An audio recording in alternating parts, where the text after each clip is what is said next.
Speeding. Speeding. Speeding. 5, 4, 3, 2, 1. The world is changing faster than ever. What used to take decades is now taking years or even months. What you see right now is the illusion that people have had for many decades about the workplace being this secure place to work the rest of your life. For the first time in the history of our nation, our children will not do as well as us. We've seen our friends get laid off. We've been laid off. We've had our pay cut. People are overworked and underpaid. They seem to have less time and less freedom. They live under constant pressure. This is going to be forced. And so even if your employer loves you, they may have to cut you. There's something wrong that on Monday morning, the heart attack rate increases by 35%. Technology is accelerating, job security is declining. It just doesn't seem like the old models of making a living are as reliable as they used to be. Every aspect of our lives, there's a better way out there, but we're still doing it the old way. We live in the greatest country on the planet, and there are a lot of people sitting around complaining and being cynical. Like everyone's whining about this old model, and I'm like, why don't you leave it? Look at all this over here. Look at all this opportunity. Since so much of our lives revolve around our work and the way we make our living, many people are thinking there just has to be a better way. The biggest challenge facing our world today is not making money, is what are we going to do with all the displaced, unemployed people? People are afraid that they're going to make the wrong decision. People are afraid of the unknown. People are afraid that maybe I don't have the skills. Hey, sports fans. Industrial age is over. It's dead. It's dying. That's why going to school to get a job is an obsolete idea. A steady paycheck is an industrial age idea.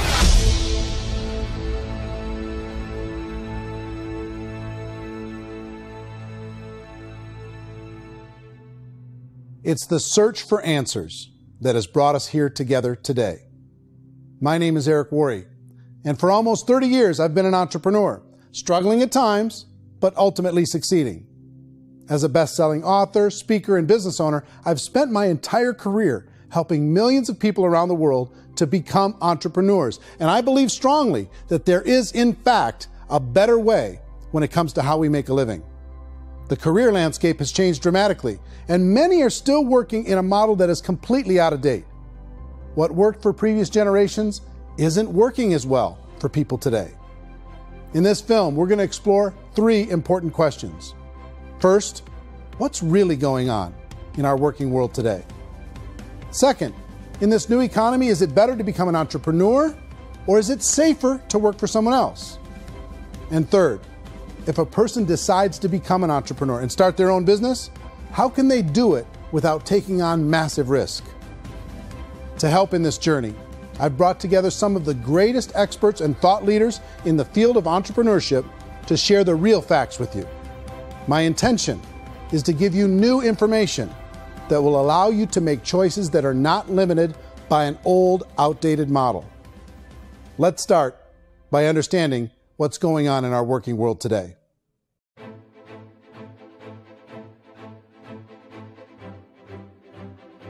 Let's look at unemployment. 30–40% of the people are honestly not working, but would be working. What our government does is if you haven't found a job in 6 months, we don't call you unemployed. We pretend you dropped out of the labor force. I've often said that unemployment, particularly structural unemployment, that's unemployment due to technological changes, is the first sign of economic growth. Think of it, 10 people live on an island. They go out every day and fish. One day, new technology shows up. A missionary brings them a net. Now, using the net, one pilots the boat, one throws the net. 2 fishermen can do all the work 10 used to. That's a 500% increase in productivity, 2 doing the work of 10, in one day. You don't have to learn a lot to learn how to throw a net instead of throw a fishing line. The island's got a big problem, 80% unemployment. But the island still has all the wealth of the fish because the 2 people produce as much fish as 10 did. Now, of course, looking back in history, these changes used to take thousands of years. And during that time, we went into farming and transportation. Some of us became doctors and some teachers and lawyers. And we developed all these new professions and new manufacturing jobs. Today, these changes are occurring literally in one day when a new technological advance occurs, and we don't have the social structures to deal with it or to retrain the unemployed people. So one of the things that I think is interesting as I travel across the country and really travel around the world is the way that we work and the way we get paid for work is changing pretty dramatically. On a global basis, everything is being turned upside down because of the rapidly advancing technologies. They are eliminating many jobs, and we have been left with many people not prepared for the jobs that exist. A lot of demand in public companies was to squeeze out all the fat and to get just as much margin as we possibly could, and fat equals humans. So this idea of job security in information age is so obsolete, but it's still taught inside our school system. And that's where the problem starts. There's no financial education in school system, and people are still trained to be employees, work for that paycheck. This is a chart on the middle class. What's happening in the middle class, those that went to school, their incomes have been coming down for years. And parents still say to their kids, go to school, get a job. Now what happens to all those middle class people who are dropping off the ends of the chart? Well, they become what's called working poor. And this is what happens to working poor. But they say poverty is ending. Well, poverty may be ending, but working poverty is going up. And this is food stamp usage.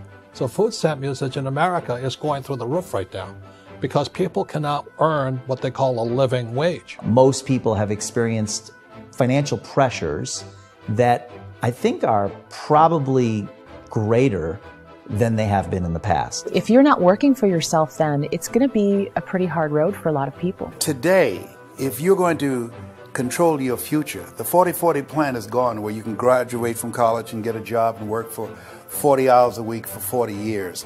That day is gone. So some of these charts actually tell you what's going on. And this is a really interesting one, you know. People are going back to school because if I go back to school, I'll get a nice job. But this is what's happening to, it's called Sallie Mae, which is the student loan guys. Student loan is going through the roof. It's now over $1 trillion, and student loan debt is worse than credit card debt. So when people stopped using credit card, the government got people into student loan debt. And the problem with student loan debt is you can never be forgiven. See, with credit card debt, you can declare bankruptcy and all's forgiven. But student loan debt, you can declare bankruptcy, you still owe it. It's the worst of all debt. But this is the next picture. Look at this chart here. This is what's happening to wages of college graduates. It's going down. So you go to college, you rack up all this debt, but you earn less money. Now, that's not that intelligent. Average person who's been working a lifetime in America today is ending their lifetime at 65 with about $41,000 in assets. They earned just enough to survive.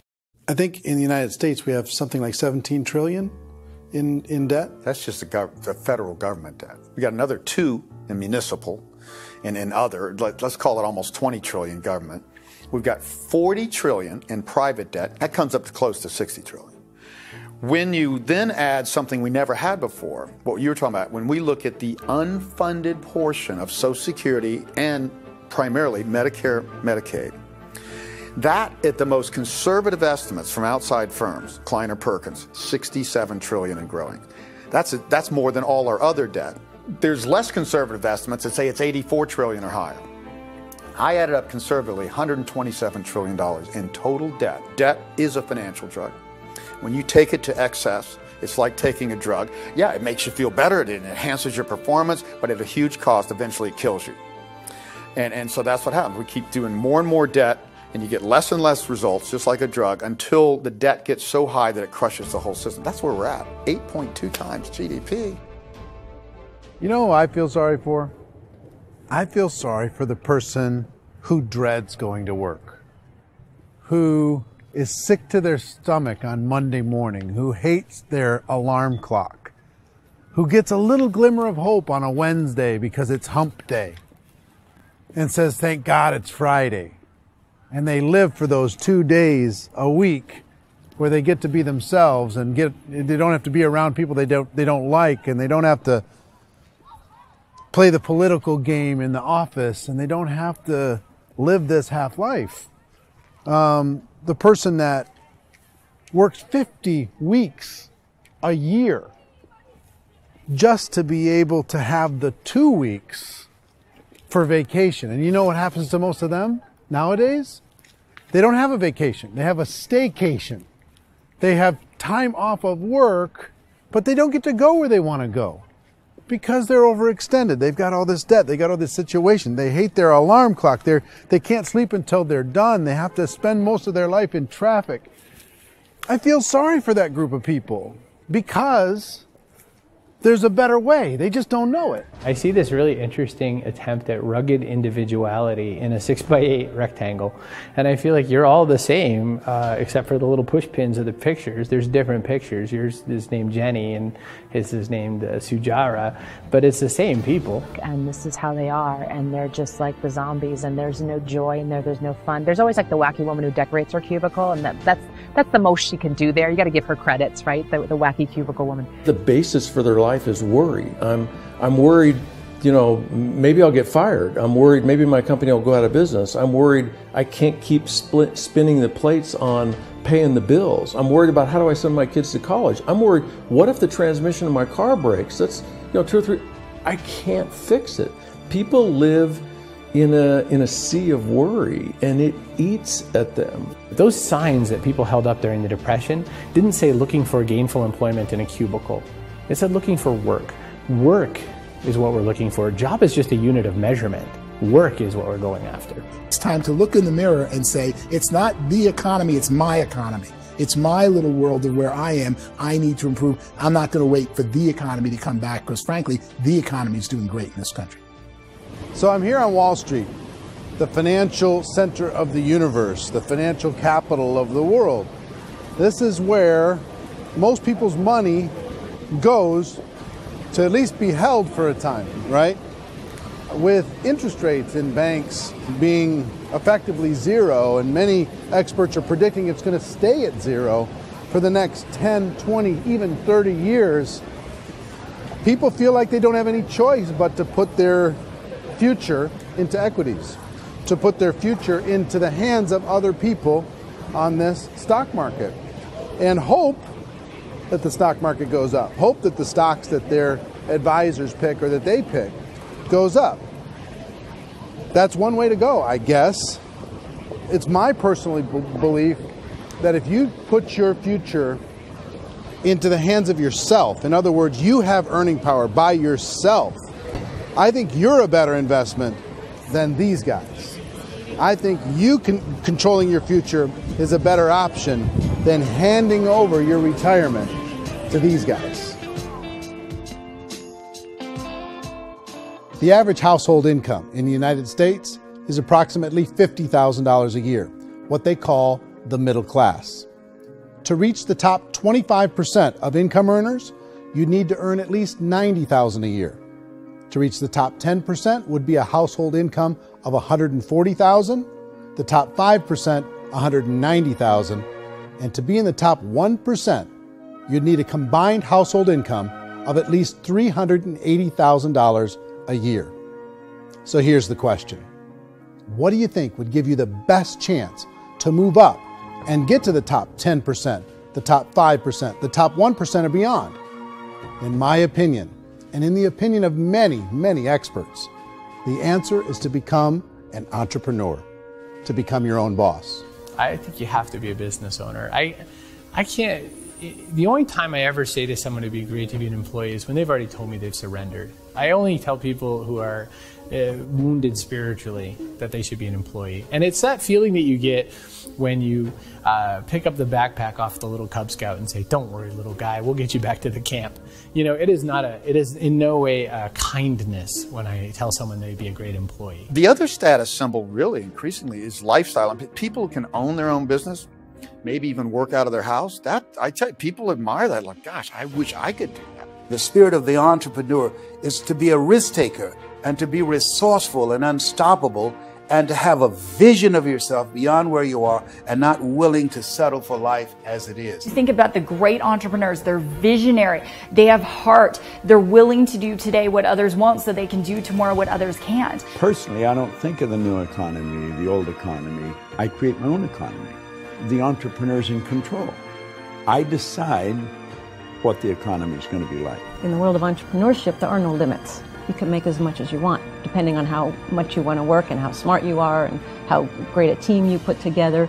There's no more lifetime rewarding business than being an entrepreneur. Why in America, where anyone could be anything, would people want to give up their freedom and become effectively a modern-day slave, told shut up and be here every morning at 7:30, leave at 5:30, and do what I tell you? If people decide to become an entrepreneur and work for themselves, they have some traditional options, but they're riskier than you might think. Any kind of a retail business, retail build-outs, is extremely expensive. Even just these small little yogurt stores where they're putting little yogurt machines and you get all the different flavors, you're spending $200,000, $300,000, $400,000 to open a yogurt shop. I would love to buy a Dunkin' Donuts, but it's $500,000 or so to start. I don't quite have that just-in-case money. Risking lose it all, and most guys do 2 or 3 times, and even big guys like Branson, because I'm such a fan of his, half his companies don't work. If you make $1 million, your problems are going to go. If you make $1 billion, your problems are really going to go. Just the opposite. You and I know when you're making $1 million, you get $1 million responsibilities. You make $1 billion, you got 1,000 times $1 million responsibilities. And most people say, I'd love to be my own boss. 70% of Americans would love to be their own boss, according to recent polls. But they don't know how to get there. Because what are you going to do? One, you could buy an existing business. If somebody's selling an existing business, you have to ask why. Usually because it's probably hard. It's probably not making as much money as they hope. 2, they could buy a franchise. A little less risk, proven system, but it's expensive to be able to do that. 3, they could start something from scratch. And that's where a lot of people feel like, I don't have the chops to do it. I don't have the money. I don't have the product idea. I don't have the expertise. I don't have whatever it's going to take to be able to get there, and I can't risk my family to do it. So, 4th, they could become an investor. A lot of people in this town invest to try and figure out a way, but you got to be pretty smart with that game too, right? Venture capitalists, who are the very best and most sophisticated in investing in new breakthrough businesses, make it on 1 out of 11. That means 10 out of 11 are mediocre or fail. Most of them fail. That's the risk there. An angel investor is lucky to get 1 out of 15 or 20. A business is a team sport. Like, I have to have accountants, I have to have engineers, I have to have system designers, I have to have sales, marketing, I have to have accounting, I have to have mission statements, I have to have legal and all that. The average Joe Schmo, even me, I go out there, I don't have the skills to put a business together. I think the bottom line for the 4 traditional options is they take money, sometimes a lot of it. They take expertise, and they take time. All of that adds up to just too much risk for most people. I bought a business from somebody else and it was a lot of work. And you start wondering, what did I just buy? Because I guess ultimately I own your email list and I just overpaid for it. People that start their own business, they spend a lot of money, they spend a lot of time, a lot of effort to get things started. And the more you invest on the upfront, the harder you typically work at it. I can tell you what the success rate is of a restaurant. What is it? They're crazy enough. About 90% of them fail. About 90%, in how quickly? Year less. Wow. And if we're talking non-franchise, we're talking franchise, Sure. That's totally different. Yeah. But our students aren't getting franchise restaurants. You gotta invest big money. Exactly. And with someone like McDonald's, you've had to work with the company for a long period of time, really know the To even have a chance at investing $1 million. have a chance, and it's a slim chance. What if there was a way that you had all the proven aspects, the comfort aspects, and you could still control your own life? What if there was both? In other words, you didn't have to create everything from scratch. You didn't have to be a super leader. All you had to do, what if there was a proven product already? You didn't have to create the product.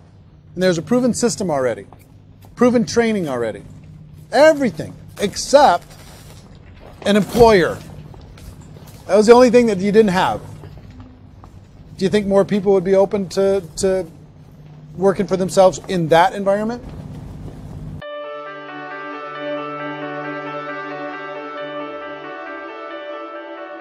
In our search for a better way to make a living, we've come to the conclusion that becoming an entrepreneur is actually safer than being an employee. And through our look at the entrepreneurial options, one particular path kept coming up from expert after expert. And I think most people will find it surprising because it's certainly a non-traditional business model.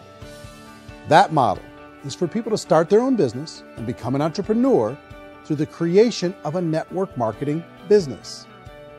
Some people call it direct selling because the product is being sold directly from the manufacturer to the end consumer, cutting out the middlemen. Other people call it multi-level marketing, or MLM, because there are multiple levels of commissions paid. The most common term today is network marketing, because network marketing best describes using a large group of independent distributors, independent entrepreneurs, to move a product or service more efficiently. So my friend here, Donald Trump, and I, we always write about the network marketing industry. And the reason we support the network marketing industry is because it really is a business school for entrepreneurs. Because most people come out of school looking for a paycheck. Oh, that's terrible. I went to network marketing like that. I think if it didn't exist, we should invent it. It is that good. I think direct selling is a great way to do business today. It's very easy to get into that industry, and you can be self-employed, be, in effect, an entrepreneur. When we see multi-billionaires adding network marketing companies to their portfolio of companies, that would be a clue. When we see people who are very famous authors and very famous business people endorsing the industry, that would be a clue. These network marketing companies aren't $50 million companies. They're billions and billions of dollars. They lead the stock market. They're major companies. When we're going to get it? You know, and you're going to school to work for a paycheck. But if you want to be rich, be an entrepreneur. And network marketing gives you the spirit to be an entrepreneur. A traditional company will spend up to 50% of their total revenue on marketing. Network marketing companies use a different approach. Instead of having all that extensive marketing expense, they utilize a network of independent distributors to do the marketing for them. Now, why do they do this? First, because word-of-mouth advertising is so much more effective today than traditional media advertising. Second, some products need to be explained or demonstrated, and an independent salesperson can do that more effectively than an ad campaign. Third, it's completely efficient. The company only pays for the marketing of their product if a sale happens and not before. Imagine if Amazon allowed you to become an independent distributor and paid out 40% of its revenue to that distributor group. All you had to do as a distributor was recommend a product, and if a person bought it on Amazon, Amazon would take care of all the logistics, and you'd get paid for bringing the customer. Now imagine you got paid for every purchase that customer made for the rest of their lives. Well, Amazon doesn't offer this option, but network marketing companies do. 85% of all buying decisions in our society are made as a result of word of mouth or reputation. We're recommending things to each other all the time. You know, who's your dentist? Who's your doctor? Who's your lawyer? What detergent, are you using? What legal system are you using? What product are you using? We're talking to each other about the things that we love anyway. When you go into a big box retailer, you're lucky if the clerk looks you in the eye, much less gives you any detailed or accurate information about what you're purchasing. So of course, this personal information, this education coming from a friend, a neighbor, a relative, or even a stranger, but one who has experience with the product is extraordinarily valuable. As a matter of fact, network marketing can educate consumers probably better than any other form of marketing. It certainly can do better than advertising, because advertising usually has a certain hype to it, and you can only get limited information. So, network marketing trumps advertising. If you were a typical sales company and you wanted to sell $1 million a month worth of product, you might go find 100 superstar salespeople. The quota would be $10,000 a month. So network marketing as a distribution system just flips the numbers. So we use 10,000 happy, raving fans of a particular product, and we don't concern ourselves so much with how much product each one of them individually sells. If they sell just $100 or $200 a month, and there's 10,000 of them, you're selling $1 million to $2 million a month worth of product. And that's the best way I can explain how network marketing works. This is the marketing arm of the company. There's not money being wasted on bricks and mortar. There's not money being wasted on inventory that's sitting stagnant somewhere. There's not of employees standing around that don't have customers. These are people that are going to connect with customers. These companies allow people to become independent distributors for extremely low cost and with no minimum time or sales quota. Essentially, they own their own business. and can provide as much or as little sales as they choose. In other words, the distributor gets all the benefits of traditional business ownership without the risk. The advantage of network marketing is the ease of entry, the low risk, and the low startup cost, because almost everything else has very high risk. You can get in for a minimal investment. You're buying into a system that's already been proven, products or services that have been proven to work. The keys to network marketing is providing an opportunity for the masses to get involved, providing an opportunity for the average person who doesn't have the resources to start their own business. All of this so far is fairly straightforward, but network marketing offers another benefit, and it's this benefit that makes it so interesting for entrepreneurs. Network marketing allows a distributor to build their own network of other distributors and then compensates them on the sales created by that entire group. Direct selling is, at its base, very simple. It's the sale of a product or service to an individual on a face-to-face, one-on-one basis, just the way we're talking right now. But there's an important element as well, and that's the offering in conjunction with that sale of product, the offering of an opportunity for someone to make something of themselves. No matter what your social status is, no matter what language that you speak, I mean, look how many unbelievable people are becoming successful that speak every kind of language out there. What an awesome gift to give the world. Instead of having to work your way up in a system and prove that you could be a sales manager, they just decided everybody can be a sales manager. Everybody gets to build a sales team from day one. And so what that brought into the system of growth as a direct selling company is the concept of compounding or geometric progression. Because now you can actually grow sales force very quickly because everybody is enrolling people in their own sales force. People who are like, oh, this is weird, I'm building a sales team, or what do you think you do at a regular company? How do you think a regular company works? Network marketing is the only industry that doesn't say your past determines your future. It looks at your past and says, okay, now what can we train you to do so you can have a great future? Every other employer out there wants to exploit you for what you already know, not teach you something new. Network marketing has the potential to save the United States and the world because it's going to teach people not to be employees, but to be entrepreneurs.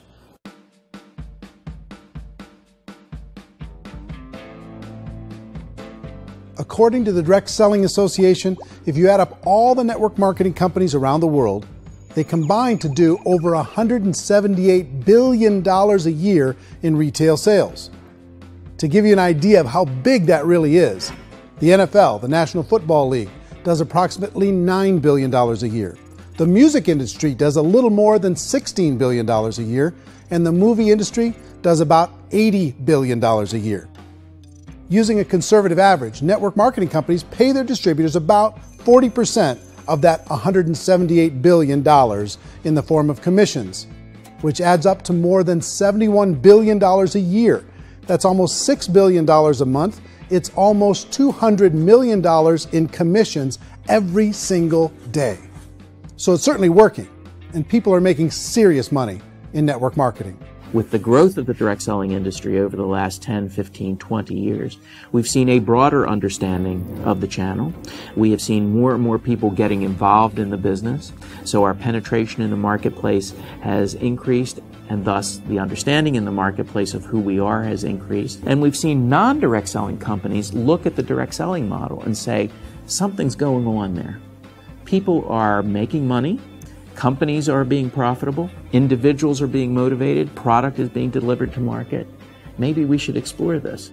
Some people think only the people at the top make money. Well, let's take a look at that as well. In the network marketing profession, there are roughly 500 people in the world who earn over $1 million a year. If you round that number up to $2 million a year, that adds up to about $1 billion a year. That takes the $71 billion paid out each year down to $70 billion. So where does the rest of the money go? The vast majority goes to part-time people making anywhere from a few $100s a month to many thousands of dollars a month. It goes to people who choose to make it a full-time career move and earning even more than that.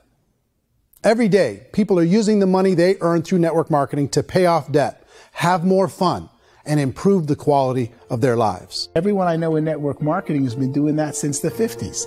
They go to work when they want to go to work. They stop working when they want to take time with their children to have a leisurely breakfast and discuss issues and drive them to school. They go back to work when they get home, wherever they're working out of. The biggest thing that I've seen is people that have become much happier in their life. MLM has probably made more millionaires of more people in more countries, and I've spoken to them in 67 countries than any other single form of business, starting from nothing. If they have a choice between working a job for the next 10 years or working a network marketing business for the next 10 years, the result of working the network marketing business will be better.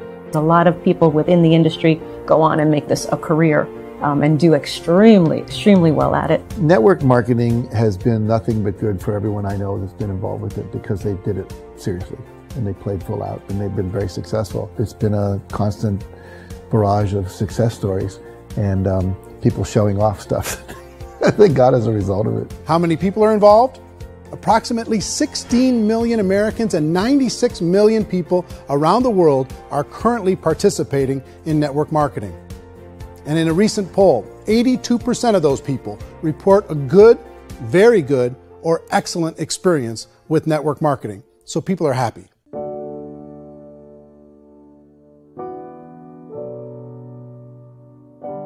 So I've taken a look at the network marketing profession and really tried to understand why so many people are confused as to the validity of this as a business.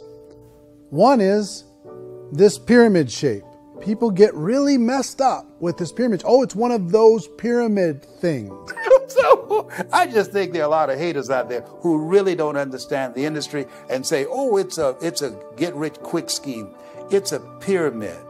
Well, corporate America is a pyramid scheme. You know what I mean? It goes like this. You have thousands of MBAs, let's say working for Ford or General Motors or Coca-Cola. If all these MBAs are all trying to get to here, that's a pyramid. Only one guy's going to make it. Every 10 years, one's going to make it. Whereas you look at network marketing, it's like this. So you're here, and your job is to develop other CEOs coming up behind you. So it's an inverse pyramid. In network marketing, it's a very simple concept. If you sell product, you get paid. It is paid based on production. There is no first mover's advantage. There is no investment component where the more somebody spends, the more they're entitled to make. So the two are polar opposites of each other. It doesn't matter what shape the company is or the compensation plan is shaped, whether it's a circle or a pyramid or a triangle or a trapezoid, it doesn't matter. If compensation is coming primarily from recruitment, then you've got a problem. On the other hand, if an operation is basing their compensation to participants on the basis of sales, even when those sales are generated by people you've recruited, well, then you're a perfectly legitimate enterprise. That's the legal test. It's the practical test. Another issue that's been true in the past that is no longer true now is people used to be in network marketing loaded up with products that they couldn't sell and they ended up a loser. They ended up with a bunch of product in their garage. They ended up with a bunch of products sitting in their kitchen shelves or whatever. And they thought they could sell it and then they weren't willing to or able to sell it. And they ended up with a bunch of stuff and they were bitter about it. There was this thing called front loading where you had to buy if you bought $25,000 worth of product, you got better commissions and all this. Today, it's almost all done by computer. It's direct mail, comes from a warehouse somewhere else. You don't have to have all this inventory. You don't have to stock up. It's a paperless world now. Most of it's done online. You have a back office. It really works. And I mean, the technology has changed everything. Third issue is people start talking about 99% of people in network marketing don't make any money. Well, we've talked about that over the course of this journey together. Almost $200 million a day is being paid out to network marketing distributors around the world. The naysayers, the people who say that it doesn't work, are usually the ones who just don't know how to make it work for themselves. And so they're giving you an opinion, and I tell people, don't confuse people's opinions with expertise, because opinions are free. And don't confuse sincerity with the truth, because people can be sincerely wrong. But here's the reality inside of network marketing. The vast majority of people that get involved in network marketing just become customers, and they get involved to be able to purchase product at a lower price. If you take Costco as an example, if a person goes into Costco and gets a membership to Costco so they can get a lower price on the product, we don't call that person a loser because they have a bunch of product that they walked out with with a smile on their face. Yet when some people want to take a look at network marketing, they say, well, those people, they're just using the product and they aren't earning an income, so they must be a loser. They're not a loser, they're a happy customer. That's the vast majority of people that are involved in network marketing. Now, a smaller percentage of those people decide to go build a business. They earn $300 a month, $500 a month, $1,000, $2,000. That's the bulk of earnings in network marketing. And then there's the few that really decide to take it serious, really decide to build a large network, really work to make that network very, very productive. And those people make huge amounts of money and there's no cap. What I do as an outside economist, just somebody looking at this industry like any other industry I speak and say, look, what's the realities of this? 1% do incredibly well. 10% generate some additional income at pretty low risk and effort. That's not, and 90% of people roughly end up customers. One thing that I think is real when it comes to people's perceptions about network marketing is people put this, and distributors, I think, involved in network marketing have some responsibility for this. They have sometimes unrealistic claims about the product or about the income. Most people who become distributors, they want the money, they want to be successful, but they don't have the skills. They don't know what to do. And when people don't know what to do and they're in a new business, they're scared. And when they're scared, they panic and desperation kind of sets in. So they think everyone they talk to has to get in. So if I talk to you and you say, well, no, I don't have time to do that, they're like, no, I need you. You have to do this or I won't be successful. So I start clawing on you. I start that desperation. So then I start making claims about the product, which are not appropriate, probably not even true. Or I start saying, oh, let me show you how you can make all this money and you don't have to do anything, Eric.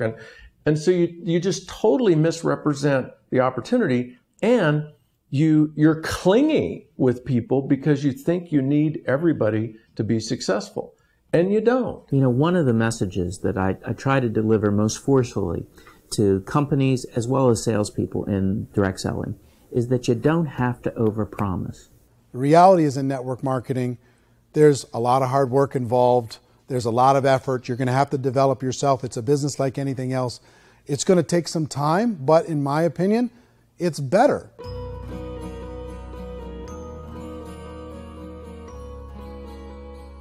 It's light years better for people starting today than it was even 5 years ago. I think it's more widely accepted now, and people understand it is a business. It is being an entrepreneur. It is being a business owner. Our belief system is based upon our evaluation of something, and frequently if we reevaluate a situation, our belief about that situation will change. The industry has changed and it's grown up. It's totally transformed. You've got young people today that have grown up with social media, and they understand networks. They understand how people are connected through technology, and they understand how money flows through those networks.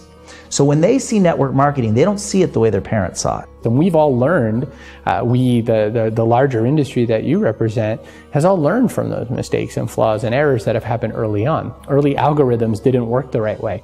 That's all fixed. It's like when they design a computer program, they design the program, then they run it, and then they go back through and they debug it. The MLM industry has been debugged. This is the day of being virtual, being able to run a business from your mobile phone. I mean, it's incredible. Companies are getting smarter. They're implementing more consumer protections. They're implementing more compliance training. They're doing more with respect to product research. If you do get involved and you make purchases of inventory, even on a voluntary basis, if you decide that this business is not for you, you can leave and have that inventory repurchased by the company. There's no other business that offers that kind of protection on a voluntary, self-regulatory basis.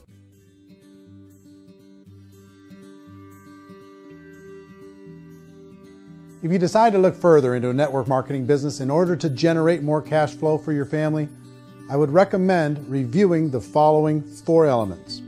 First is the product or service. And on the product or service, I would ask 5 important questions. 1, do you like it? Is it something you would feel comfortable sharing with others? 2, is there a recognized need in the marketplace? It's hard to create a need if one isn't naturally there.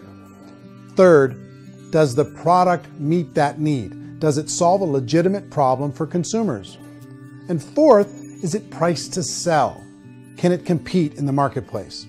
And fifth, is it priced for profit? Is there enough margin for the company and the distributor to be able to generate income for the long term?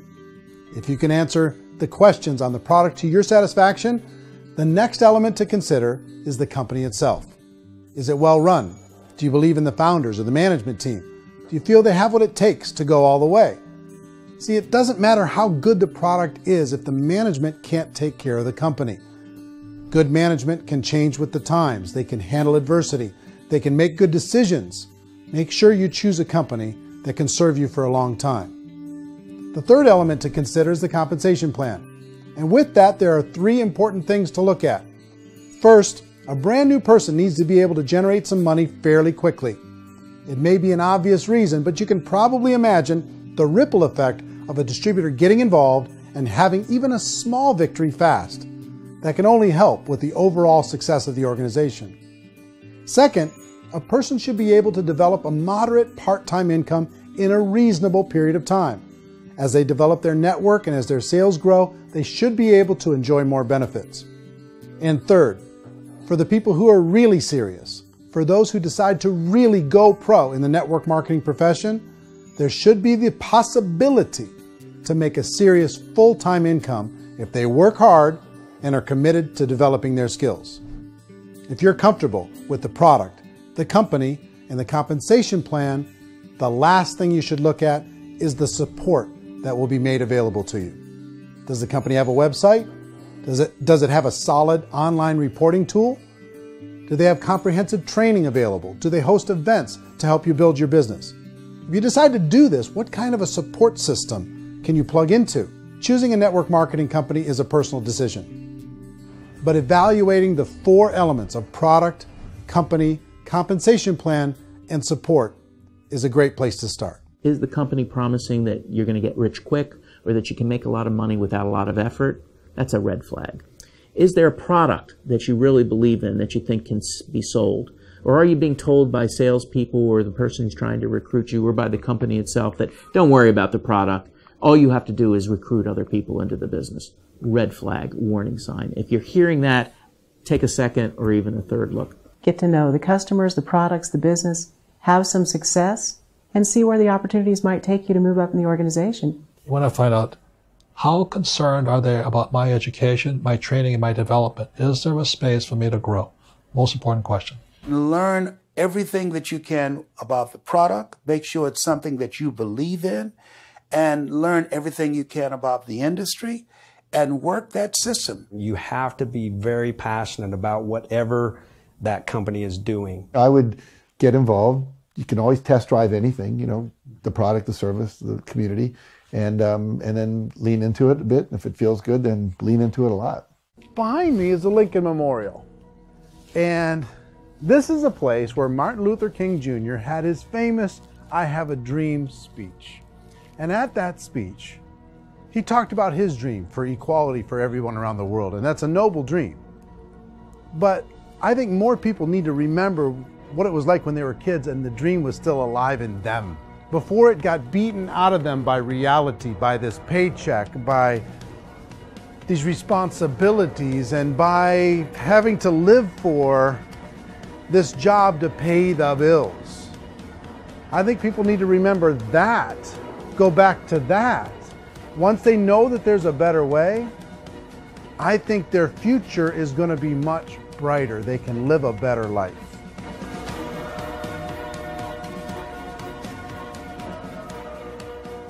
So if you're considering getting involved in a network marketing company, let me offer you just a few pieces of advice.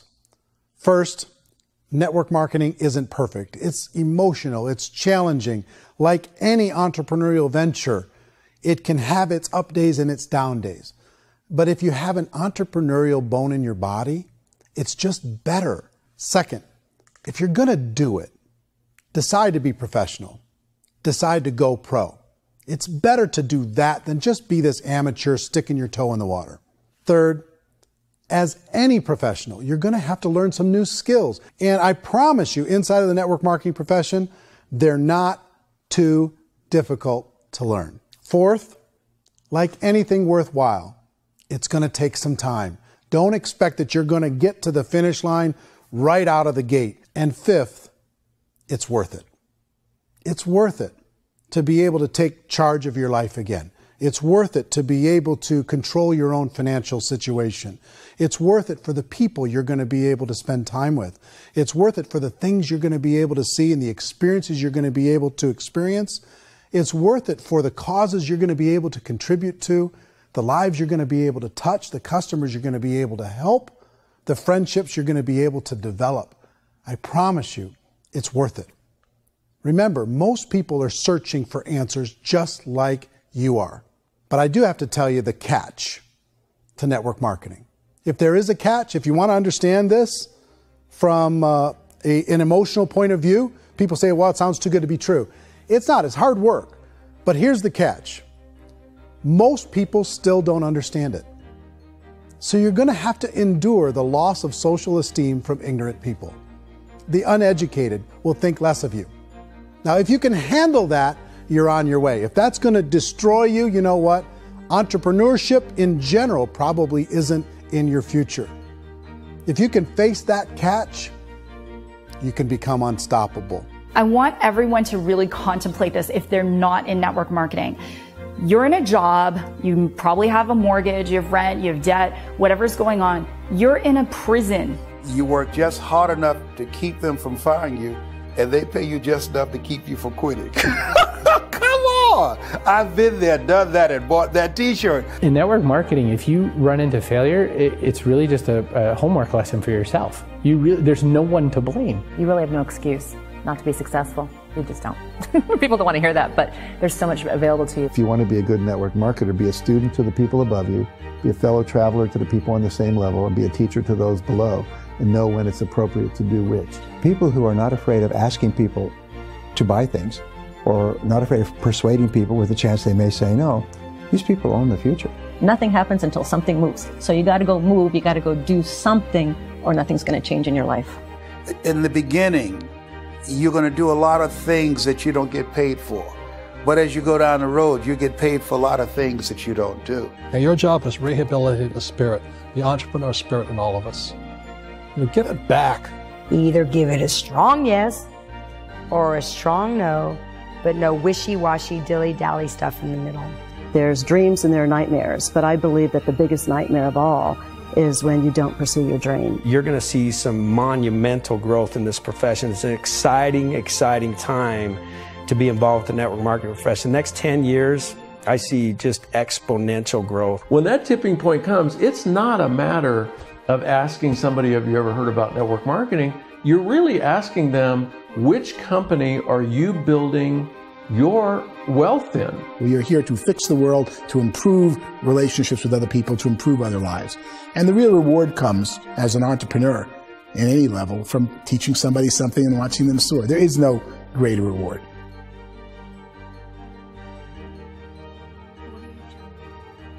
Life's too short to spend it living someone else's dream instead of your own.